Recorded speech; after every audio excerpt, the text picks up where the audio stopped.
深谙关键时刻，中国在国庆之后，接下来最重要的事情就是四中全会。四中全会对于习近平来说何等重要？这是一个权力的掌握。在四中全会在开之前，不能有任何的谣言，尤其在网络上面。所以习近平做了一个清朗行动，但没有想到这时候却发生一件怪事。这怪事却因为一个人，这个人叫什么？叫做护城风。他长这个样子。大家想说护城风是谁？非常简单。他只是大陆一个非常有名的博主，他甚至过去还提出一个理论，叫做安卓跟苹果的相对论。简单来讲，用苹果的都是有钱人，用安卓的都是穷人，而且非常多讲出了中国不能说的秘密。他过去有没有被暂时的封号？有，但是没想到是在中国11长假的时候，你现在看到这一个画面，这一个人他所有的账号，通通都被删掉了。那被删掉没有什么啊，事情可大条了。为什么？你看到在北京王府的 Apple Store 里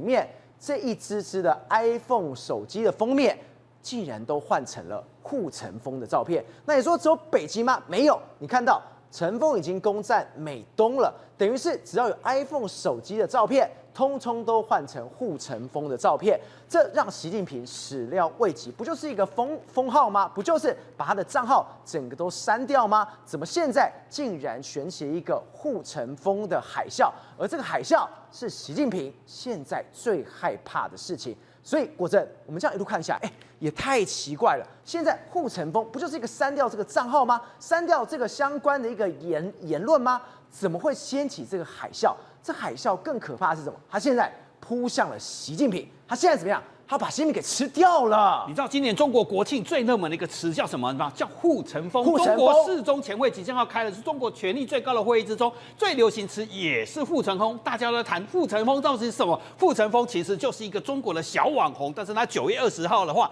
他被中国的全网禁言。他其实叫做封号而已，就是不能禁言。接下来全网把他的他的网络号码全部消除了，那其实这还个人的事情，结果没想到在今年国庆的时候，突然间全网账号本来只是封言，然后接下来消他号，接下来全网账号就全中国都在搜寻说护城风，大家都在找说护城风到底是谁？为什么中国政府要对一个叫做护城风的网红下手？你刚刚不是说他不就是一个小网红吗？对，他第一次爆红的时候，其实2023年的3月，那时候他专门在做一些跟中国民生跟经济有关的直播或者是相关的谈论，对。然后他访问谁？访问一个成都街头一个来自南通的一个78岁的退休老人，结果他竟然告诉他一个真实现象是：你的养老金有多少？他的养老金只有108块钱。就是这个画面。对，第一次被封禁，就是因为只做一个小视频，就会跟一个老人78岁老人聊你的退休生活。你现在把养老金的金额讲出来了，把养老金讲出来，而且讲他的生活，你连肉都没有吃，没有吃过肉，中国人民的真实生活，没想到因为这样就被封禁了。接下来他开始发表所谓的苹果跟安卓相关的理论，戳破一些中国的真相，然后就光是今年他说 iPhone 17将会垄断高端市场，所以他5次被封禁，2次被短暂封禁，他一直在讲说让中国人看到透过所谓的民生跟经济看到中国的现象。那什么叫做？所以他被封禁完之后，从来没有想到他现在变消耗的。有趣的地方是他为什么消耗全网账号，全网在找整个中国国庆的热销词，是因为中国浙江省委办既然自己去宣布这件事情，就9月30号的发表文章，就是硬扯苹果跟安卓人欲何为。崇洋媚外来消解共识，我翻译来讲就是崇洋媚外来瓦解中国人的共识，他罪很重哦。利用年轻人的焦虑来精准收割，就是让年轻人知道中国的真相，扭曲价值观。所以他讲得清楚哦，这个人干嘛？什么利用崇洋媚外宣传什么？中国是只要用安卓就是低等人啊，低劣制造啦；只要用苹果的就是高端的人。所以它上面写得非常猛，这是直接官方直接下来的哦，利用崇洋媚外来消解共识，而且用苹果人跟安卓人2分法的视频中，无故踩低国产品牌，无条件抬高国外品牌，已成为标配。他说这个是不行的。他说什么？你根本是引发争议与站队攻击，将撕裂的流量收入囊中。他是这样批评他的，这是很有趣的。可是中国官媒真的说实话吗？真的只是在讲品牌跟低配跟中国产品的竞争吗？其实不是，它真正戳破的是中国用民族主义的大旗在于民，真的让大家透过这样的安卓跟苹果之争来看到中国人到底思想跟做了什么样被蒙蔽的地方。所以我们就要来看他，而且他真的太夸张了。为什么？你刚刚看到哦，现在连浙江省的宣传部发完之后，你看到中国官方，我从来没有看过，它竟然有一个叫做反邪教网。我就想反邪教网，那没有什么、啊，没有哦。你看到他特别讲护城风被全网封禁，等于什么？护城风等于反邪教，它等于是邪教了。所以你有没有想过，一个太可怕了吧？讲中国人民老百姓生活真实生活、退休老人的生活，竟然被中国的封为邪教，变成全中国炸网跟封网的一件事情。可是原来中国有这个地方，我还没想过，中国有反邪教网，而且邪教竟然叫做报道中国人民的真实生活。那什么叫他到底有没有去踩低中国的品牌，什么高低制造啊、高端啊？其实我都告诉你真相，他到底跟网民在讨论什么？他透露的是年轻人的焦虑到底是什么？他自己就讲说，我觉得学英文很重要啊，你们年轻人要多学英文啊，所以学英文是重要。他的直播间开始在推广这件事情啊。你要提升你的收入就要讲英文啊。结果小粉红就不开心了，就骂他说：“现在全世界都在学中文，中文才是未来啊！”他说什么？你说英文是最牛逼的，不出10年全球学中文，你这学英文不就是误导别人吗？而且说什么？我现在啊，在蜜雪冰城，薪水2000多人民币。我需要英语吗？我完全不需要，我讲中文就好了。对嘛？我们知道啊，全世界再过10年都只讲中文嘛，你不用学英文啊，你就去蜜雪冰城工作就好了。全世界以后都只剩蜜雪冰城，全世界都只剩中国内卷之后，连星巴克都关门嘛，这就是中国真相嘛。结果他就反问啊，你知道陆家嘴的星巴克去工作，你只要简单的几句英文，你薪水多少吗？你的薪水就是8000块。很简单的对话，就是让大家知道中国的骗人的真相是什么，就是护城风啊。接下来他苹果跟安卓相对也很有趣，他老是讲说，你用苹果的手机是安全啊，苹果是最安全的手机啊，苹果的是高端品牌啊，有苹果跟山姆的地方就是高级社区、高级生活的地方嘛。对。然后中国人就相信一个谬论，其实他也是错过一个谬论。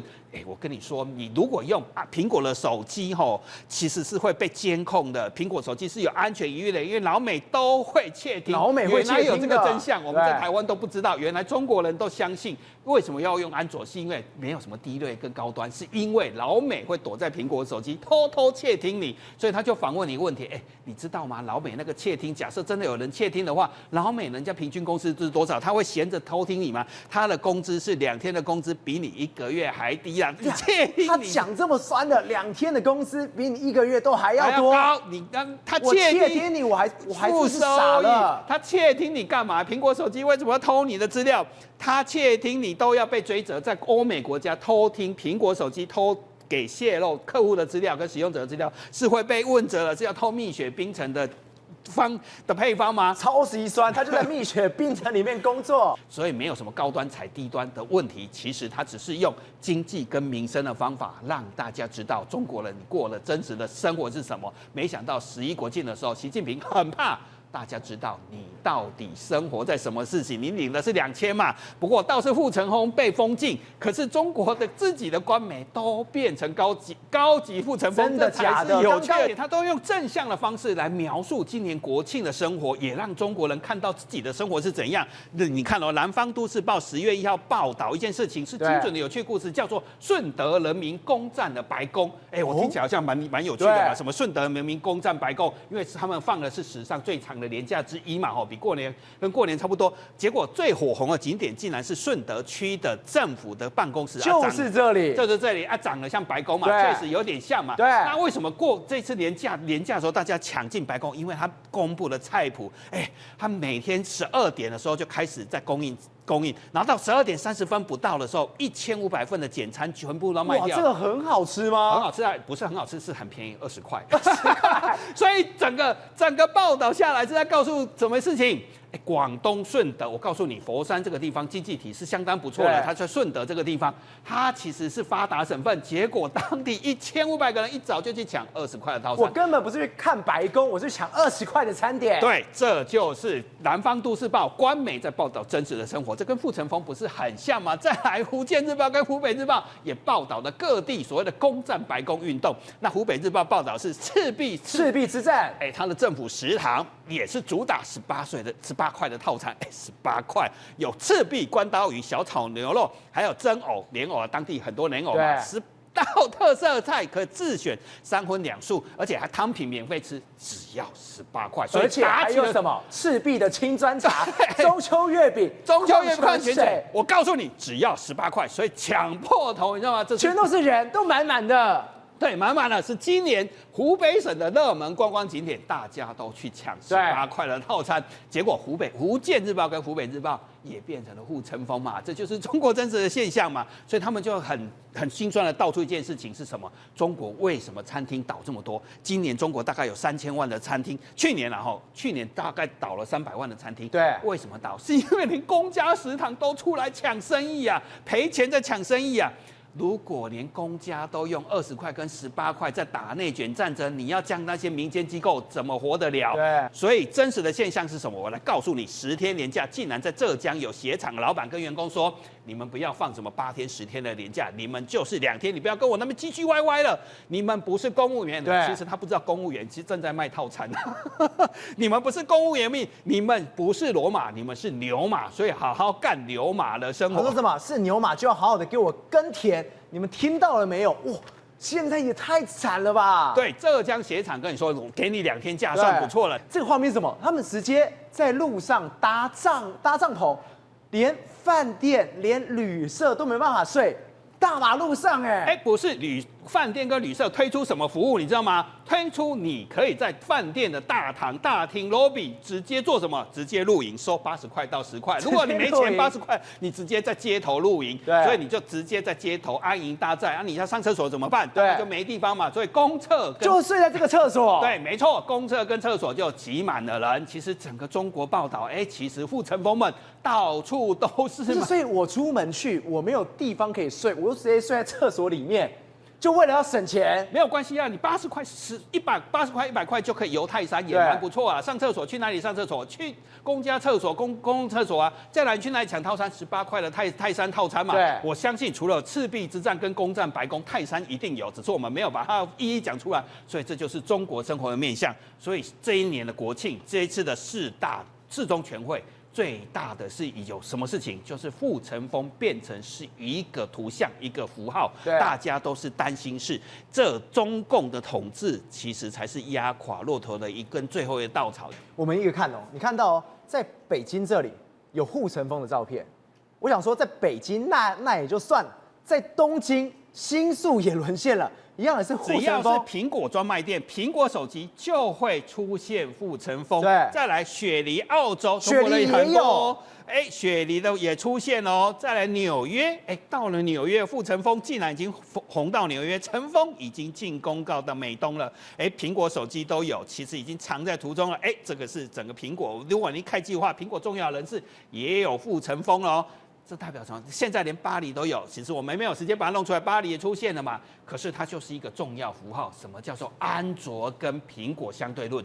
就是中国藏着一个巨大的谎言，用民族主义在统一这个国家，用你过得跟牛马一样，可是偏偏要告诉你，是在这个伟大民族复兴之中。宇轩，我们刚刚特别提到，现在竟然在中国，在全球竟然掀起了这种护城风的这种符号，这符号习近平吓坏了。但是他现在更吓坏一件事情是什么？11连假竟然出现一件事情，大家有没有开车出门去玩？有啊，人超多的你看到哇塞满满了，厉害。结果这个所谓的充电桩它不够用，说不够用，大家已经非常气了。结果现在大家形容什么？就在今年2025年就是中国电动车这个所谓的电池的死亡元年了。然后你不要被这个假象给骗了哦！大家看到说中国的高速公路在11连假里面呢，竟然呢人满为患，把整个高速公路都塞满了。但其实背后的真相是什么？背后的真相是呢，这些人都在穷游，因为住不起旅馆，很多人呢打着古代的行侠仗义的精神，天地为家，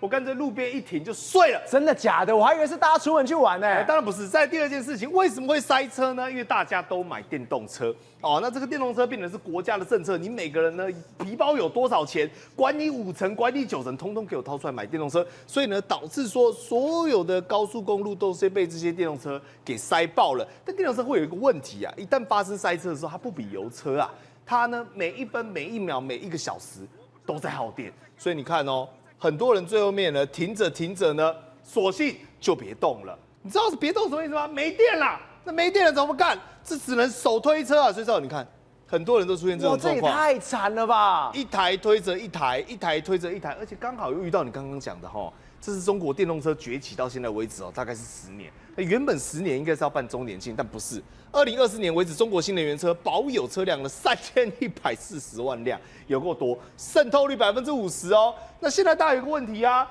10年到了，电池常常没电，开个5个小时就报废啦，老化了，对不对？要换，对不对？不好意思，车厂倒了，你怎么换？车厂都倒了，对，然后换了要花很多的钱，你怎么换？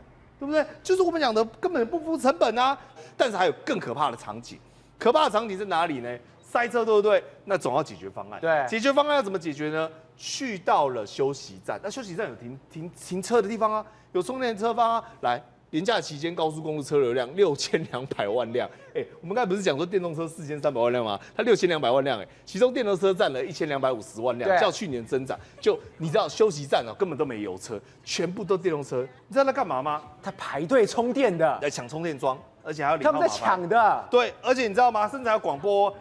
各位车主请注意，各位车主请注意，充电车，请勿充到100%，80%就给我滚出去！哦，他们还在呼叫这件事情，说你不要给我充那么久，真的假的啦？可以开你就给我滚，哪里来哪里去。然后就有人说，我拿到了号码牌。排队排了第49号，但是这里全部都是要充电车的车主，所以他第19号呢，大概我们讲等了3个小时才可以充电。所以他在那边等了3个小时，然后呢，你只能充1个小时，然后充了1个小时之后呢，你就要给我滚上路，因为呢，你只充80%就要走了。所以我光要充电，我要花4个小时。对啊，就花4个小时充电。我是傻了吗？对啊，然后你大概我们讲多数行驶很多人为了充电花的时间我们讲根本就入不敷出。那你可能开出去之后呢，没几个小时之后呢，你又要再进休息站一次，所以呢，就有车主已经搞到我不知道第几轮了，受不了，所以一言不合怎么样？为了充电桩，那老兄我先来了，我管你啊！然后就开始插队，插充电桩的队，然后开始大打出手，要打去练武士打，然后2个就是在充电桩前面打。哇，这也太多个，我还把人家推倒了。对，要打去充电桩打啊，然后呢像拔河一样，我跟你讲，这边也有，搞不好充电桩就这样你拔我拔了，然后最后就拔坏了，然后大家少一个，然后一群人聚众斗殴，就为了充电桩。所以我跟你讲，开电动车开得很累嘛。真的假的？只是为了充电，聚众斗殴。而且你知道吗？赵主，来，你看车主焦虑说，我们现在电动车不是说绿色出行的未来吗？那如果堵车的时候，你想想看，赵和堵住了，对不对？电池还在那边运转嘛？那电池在那边运转，太阳会在那边晒嘛？太阳在那边晒，然后里面又有电，那很有可能发生什么？就烧起来了，就爆炸。电动车最怕高温，所以高温塞车的时候，长期处于高温的状态或低温的状态，续航力骤降。那这时候呢，会加速电池老化。所以你看河南有没有看到？大马路上，这个是高速公路上吧？整个就直接烧起来了。对啊，所以开一开，我们讲了，不止车主火大，连电动车真的火也很大，直接烧起来。所以他们现在仔细研究发现，这个所谓的10分钟充电500公里虽然说车上已经讲是真的但基本上都是假的，因为有一个很大的问题啊，那充电桩到底靠不靠得住啊？因为快充讲的是充电桩不是电动车本身那很多快充的我们讲充电桩呢，事实上400万根中国号称充电桩大国。只有10%是快充，而且基本上这些快充呢都看不到因为基本上呢，要么呢是被人家占据了，要么呢就充电站根本就拒绝充电很多人花了40%充到80%就没了，那你根本就拿不到这种我们讲最快速的，而且更可怕的是什么？你知道吗？他们现在很多有退役潮，什么意思？就是你开了老半天，然后你开得很高兴，然后终于看到一根充电桩了，然后你想说把这个充电桩插下去，然后后来你会发现一件事情，它是僵尸充电桩，假的，就是坏了。坏了，根本没有电。但问题是这些烂掉早期安装的充电桩哦，它大概也面临到8到10年的寿命嘛，那根本没有人要处理，搞不好充一充你电池还被它搞坏。所以今天这一次中国11连假出游人，他们都变成了护城风们了，他们就说哦。原来之前都在骗我，我真的把你谎言都戳破了，你们在骗我。因为你开了电动车，你才发现自己原来是开的不是车，是韭菜嘛。因为你花了一大把的钱，想说，我花个10万、20万，好便宜哦，这一台电动车只要8万块。然后买了之后呢，你会发现一群韭菜，因为呢基础设施根本没有办法使用，基础设施根本没有办法满足这样的成长。但我觉得更可怕的是什么啊？就是不行哦，就别秀了，好不好？因为在湖南，我们刚才是不是讲到有电动车烧掉？但是有另外一个也烧掉了，他们的森林。他们森林为什么烧掉呢？你们看到好漂亮哦，天女散花哇，底下好多人哦，烧起来了，山就烧起来了。他们在搞什么啊？他们本来在这个叫做天空剧场哦，就搞成野火剧场。你说它上面原本是无人机，然后就无人机全部下来了，不会吧？对啊，因为我们讲它这个是连锁效应。原本是无人机表演嘛，对，然后呢月光雕嘛，然后呢底下有放烟火嘛，就烟火下来的火光呢砸到无人机，然后无人机呢又被烧起来，然后无人机烧起来呢又继续落，最后面呢就变成是我们讲的大猪小猪落玉盘，全部都落在他们的森林里面，然后森林里面呢就烧成了我们讲的野火，还有一些观众啊被砸到，你太可怕，这砸下会死人的吧？当然会啊。砸到太可怕了啦，觉得迷迷毛毛啦，说丢会啊，快跑啊，走吧走吧。但我看到这场表演之后呢，我跟你讲哈，刚刚一直在讲说护城风嘛，对不对？这也如同呢中国未来的包括电动车，包括他们的 AI， 包括他们的科技发展一样，很有可能如放烟火，而最后砸下来是砸死自己人。廷尉，我们刚刚看到一件事情，这次的11连假，没有想到竟然变成一个什么照妖镜。之前政府怎么讲的，现在他们实际去做之后。根本不是你讲的这样啊！而且我们刚刚特别提到，为什么护城风的事情会烧得这么的大？当时护城风他账号完全删掉，为什么？你讲一些我不想听的话。4中全会前你敢讲这种话，我就杀你来祭旗。就没想到的是，我们刚刚看到除了有北京，除了中国的地方之外，全球竟然掀起一个护城风的符号，每一个 Apple 的手机上面都是他的照片。这完蛋！这习近平从来没有想过。我不就是封一个账号而已吗？那你封了一个中国的一个账号之后，结果变成全世界大家都知道，那不是更好玩吗？为什么呢？因为其实他点出了中国经济的困窘嘛。对，习近平在这一次国庆讲话当中，他有提到一点哦，这一次要办4中全会，其实重点在哪里？第15个5年计划，那才是重点。所以15计划是在做什么事情？就是接下来在面对川普这种所谓的贸易战的情况之下，中国怎么办？中国的经济怎么办？结果你好小子，你这样子给他点破了，那些公务员、那些高官他们怎么玩？原来是这样，玩不下去了吧？所以你把真实的状况给全世界知道，给大家知道。那而且他也不是用一个什么一个非常这个政治性的东西去讲啊。对，你知道吗？在开这个直播的时候，甚至有人问他说：“你觉得习近平怎么样？”他不敢讲了。事实上，他也是自我审查没有错，但是他却用一般老百姓的语言，让老百姓了解到中国的经济窘境。那你这个不是给习近平衰兵吗？所以这件事情来讲的话，当然习近平现在可能把他恨得牙痒痒了，不知道怎么处理他啊。但问题是什么？就算你禁了他，还有千万个的护城风，那什么用？这很可怕。每个人的手机的封面都是这个的话，是啊，这是一个革命了吧？他就是对，就是类似一个革命党，他的逻辑很清楚。他其实没有跟人家争辩太多事情，对，他就是一问一答，一问一答，对不对？你就一问一答的时候，直接比如说，他这个有人挑战他吧，你哪吒2你有没有去看了，对不对？结果呢，他就说有，我去看过一次嘛，他们就说看过一次，好像不太爱国啊，然后就问旁边那一个，他是看过几次？看2次，结果呢，他就问他们说，问那个挑战他的那个人说，你看几次？他说认为至少看5次以上才算是爱国，看5次才爱国。然后他说呢，他收入2000左右，结果他花了1800块去看哪吒2，他就会说你是骗人的，因为怎么可能事情？这种是不合乎逻辑。对，所以什么事情呢？他是不断的用这种所谓的辩论的方法，就是所谓的反证辩论的方法，去把一些真实的事情把它套出来。这个是符合什么？其实共产党里面他们在讲那个所谓的科学发展观也好，或是讲那些所谓的唯物辩证法也好，他们也都在采取这种方式在辩论了。所以他好小子，他竟然用这种中国共产党的方式来对付中国共产党，那完蛋了，不是吗？也就是说，他用这种思辨的方式，不断的去让真实的情况出现。那你这个官方的给大家洗脑，对洗脑的结果来讲，哇，大家每个头脑里面充满着民族主义，充满着说反美的情绪，那它就是呈现出一个非常纯真的这种做法，他也不愿意跟你去讲政治，他讲也实话的，他就讲实话，然后让真实的东西来讲，在逻辑方面来讲的话，具体的呈现出来。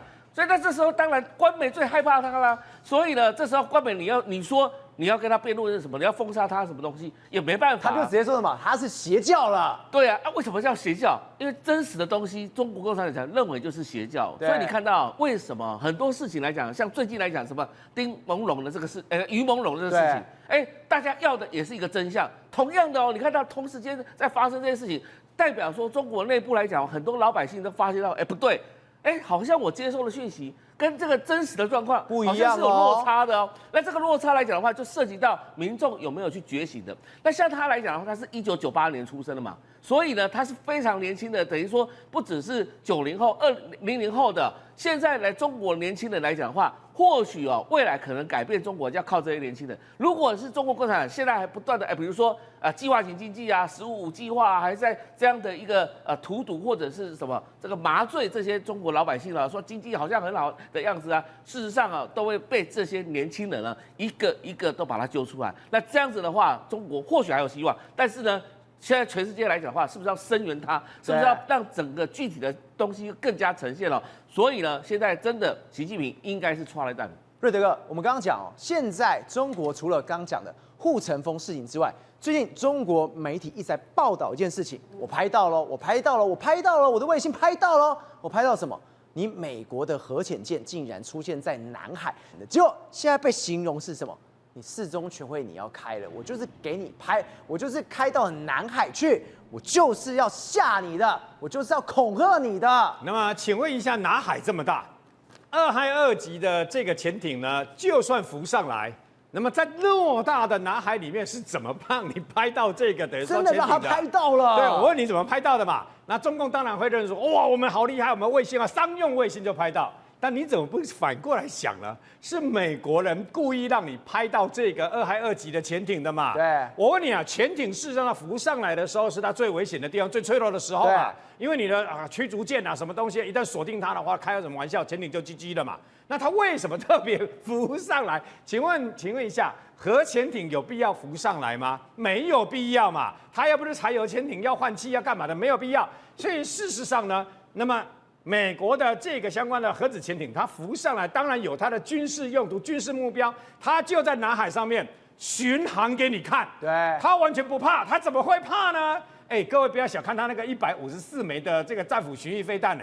战斧巡弋飞弹，记不记得当时这个等于说美国总统川普在第一任的时候跟习近平见面，不是在那边喝红酒吃牛排吗？突然间在敬酒的时候，川普在下去以后，在这个习近平的耳朵旁边讲说：“我刚刚下令啊，那么又发射了几十枚战斧巡弋飞弹去炸叙利亚嘛。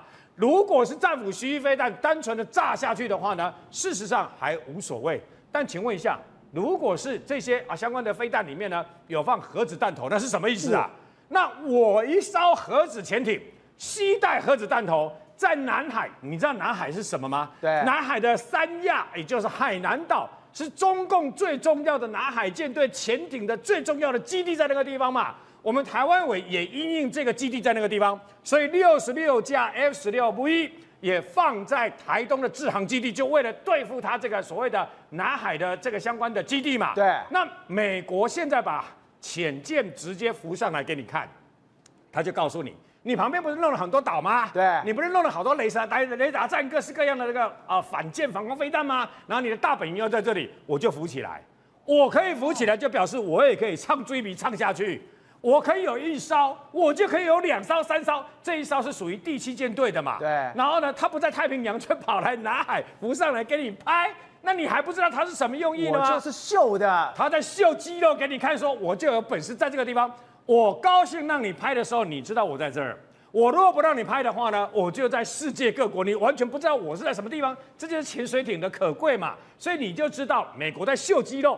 那么就在这个时候，不约而同美国秀肌肉这个同时不约而同，突然间日本，那么读卖新闻突然间蹦出了一个，事实上不是现在的新闻，它是我们6月的时候呢。我们的这个相关的海巡署跟日本的这个海上保安厅啊，那么在这个冲绳的外海呢进行所谓的海难的常态演训。那么这是我们台湾跟日本断交了以后第2次进行这样的一个海难的常态演训嘛。我们也是派出日本那是6000吨的，那么这个等于说那么相关的这个瑞穗号，我们是云林号，这个5900多吨，也快接近6000吨嘛。那么在那边演练什么？名正言顺在那边演练海难的搜救。为什么呢？因为我们台湾跟日本有签订海难搜救的这个相关的救助的相关的备忘合作备忘录嘛，那里面包括打击走私、打击偷渡，我们也有签这样的一个备忘录，所以我们跟日本的这个海上保安厅的这个船舰呢，一起在这个地方执行那么相关的海难救助。但是你会天真的认为他们真的就是在进行海难救助的演练吗？因为我们的海巡署也跟美军的海岸巡防队也曾经在南太平洋上面，也在太平洋上面也进行过这样的一个演练嘛。这个演练的目的也是为了救助海难嘛。对，海难是一个很好的一个目标跟一个借口噱头嘛。为什么？海难摇身一变就被军事了，很简单吧？台湾不能到现在都没有办法进去环太平洋军演，海巡署的船先去可以吧？我们海巡署船先去，我们的海巡署的船随时摇身一变。熊2、熊3飞弹就上去了嘛，讲坦白就是这个样子嘛。所以呢，日本有过去的案例是我们跟日本一起演训，但是台湾的海巡署保密，绝对不事先透露，都由日本的相关的这个单位呢进行透露嘛。那么这也表示，那日本读卖新闻这次透露还有个重点哦，日本的读卖新闻透露以后说，不排除跟盟国一起加入跟台湾的这个相关的常态演训吧。盟国是谁？美国嘛。对。那除此之外，日本也做了一个动作。日本做了什么动作呢？除了跟台湾这样子海巡的这个船进行常态演训之外呢，日本那么突然间宣布，他在冲绳的这个等于说，那么相关的旅团对，相关的旅团直接把它扩大成师团。各位。旅团对不对？2300多个人啦。那他现在的目标就是把它扩大成2个团变成从旅变成这个所谓的师团。但是事实上有意思的是，事实上他从2300个人增加到3900多个人也不是说已经这个扩大到5000个人，但是他就直接使他整个编制变成从少将指挥官变成了中将指挥官。为什么呢？因为因应美国在这个各基地也是中将的指挥官，所以一举就直接把这个日本在这个冲绳的相关的指挥体系拉高到师团的中将指挥官嘛。那除此之外，日本显然对中共是非常感冒的为什么呢？因为呢，他们也把他们2支本来可以独立运作的相关的特种部队这一次直接把它结合在一起。所以你说的是特殊作战群加中央快速反应团，结果组合起来之后变成特种作战旅了。因为特种作战旅，如果你不知道特种作战旅是什么意思，那我直接跟你讲，用一个最简单的这个比喻方式，你就知道了。它就是日本的三角洲部队。三角洲部队，美国的三角洲部队是把这个来自于各那个特种部队里面的精英把他们抽取来到这个地方以后，经过受训以后组成三角洲部队。日本现在就把这2支的特种部队里面的精英呢拉起来以后，组成他们日本的这个三角洲部队嘛。而且这个日本的三角洲部队呢，它准备要进驻的其中一个地方也叫冲绳。所以现在 Okinawa 离台湾最近的冲绳不仅有提风系统可以发射标6飞弹跟战斧巡弋飞弹，那么各式各样的飞弹呢，防空的、反舰的全部在这里之外，连特种部队，那么日本版的三角洲部队也即将进驻冲绳，全面加强那么在冲绳的军力。玉凤，我们之前有提过，在菲律宾苏武发生了强震，这强震的画面，当时我们到现在看都觉得非常怕，而且它余震非常多。结果现在苏武这个地方也太惨了，为什么惨？你地震完之后，大家不敢回家住，结果什么？你雨又下得非常大，他们雨季来了。结果今天我看到一张照片，我心里想，这也太惨了吧！这里面是人我心里想说，这是尸袋吗？这是死了这么多人吗？结果不对哦，这张照片竟然告诉我们一件事情，里面是活生生的人。他们有家没有办法回去，他们就只能这样拿这个袋子直接这样子往自己身上罩的。对，在9月30号的时候呢，宿务他们遇到了一个强震的冲击，那个强震规模是6.9，那是非常非常可怕，所以造成70多个人死亡。那死亡之后呢，经过连续的搜救，到目前为止大概搜救已经到一个段落。对，可是这个画面出来，我们看到真的是非常非常难过啊！很多的人因为地震把房子给震垮了，无家可归的情形之下，最近又遇到了雨季，所以呢，你知道吗？这画面里面的塑胶袋里面的人是活人。为什么呢？因为他没有办法、他没有地方可以住，然后呢，雨又是滂沱的下，所以怎么办？他们干脆一个人发一个袋子，把自己绑起来，然后呢就这样子过夜。其实我非常非常难过，因为其实宿务这个地方，很多台湾人，像我几乎是每年都会去。为什么？你到那个地方去潜水，非常非常多台湾游客，所以你看得到这个画面。这个很有可能是你潜店的朋友，有可能是当地的员工，所以呢，这种情况之下，你真的是非常非常惨。所以到目前为止哦，你看哦，还有怪手继续在捞残骸，人是应该已经如果已经往生了，就了不及救了，但是还有一些残骸，他们继续在捞。然后在这种情况之下的话，这个雨因为最近是雨季，所以呢一直疯狂的下，所以现在来说的话，最可怕的一件事情是什么？很多人在地震的时候往生了70多个人，可是呢，如果你雨继续下，然后呢，你又没有基础设施的话，你可能大量的泥沙冲下来，又会变成另外一种灾情。土石流啊！在这种情况之下，你知道吗？因为他们当地本来它的基础设施就没有非常的好，所以到目前为止余震有多少？2000多起啊！2000多起的余震，你代表什么意思？2652次，你根本随时随地你都在 stand by， 余震来了要跑去哪里？所以你看到这个画面，他们一家人睡在哪边？你会以为他们是打地铺，不是啊，这个是他们的屋顶。为什么睡在屋顶呢？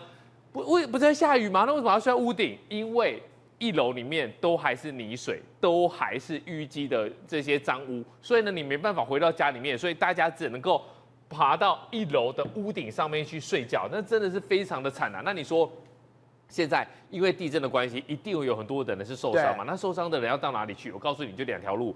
你轻伤的就自己怎么样，在自己的家里面弄一个帐篷啊。你这露营吗？不是，因为很多房子已经垮了。然后呢，如果你是伤势比较重的，你要在医院的话，你会发现一件事情，奇怪，那医院怎么不让他们进去呢？其实是因为余震不断，所以呢，如果你不是要维生设备的话，他怕你在里面，如果余震比较大，你又受伤怎么办？所以你就在医院的门口挤满了人，但是呢，大家还是怎么样？还是睡在马路上面，所以呢，这是非常惨的。然后你再看这个麦当劳，其实大家有去住的朋友，大家都知道，你到了机场第一站就是家，因为你台湾飞到宿务才3-4个小时而已，然后你去之后就在那边整装，但是现在来讲，麦当劳垮了，然后这些地方也是断垣残壁，所以这一次的打击对宿务来讲，其实是非常非常的严重。第一个是地震，第二个是水患，然后到目前为止，其实搜救工作已经告一个段落了，但是你现在活着的人才要面对什么？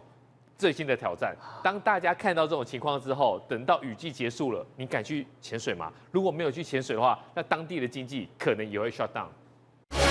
宏观取材，厘清真相，犀利精准，深入剖析，时刻掌握关键，新闻时事不漏接。老时段，新气象，我是钟浩和，关键时刻2.0，全新出击。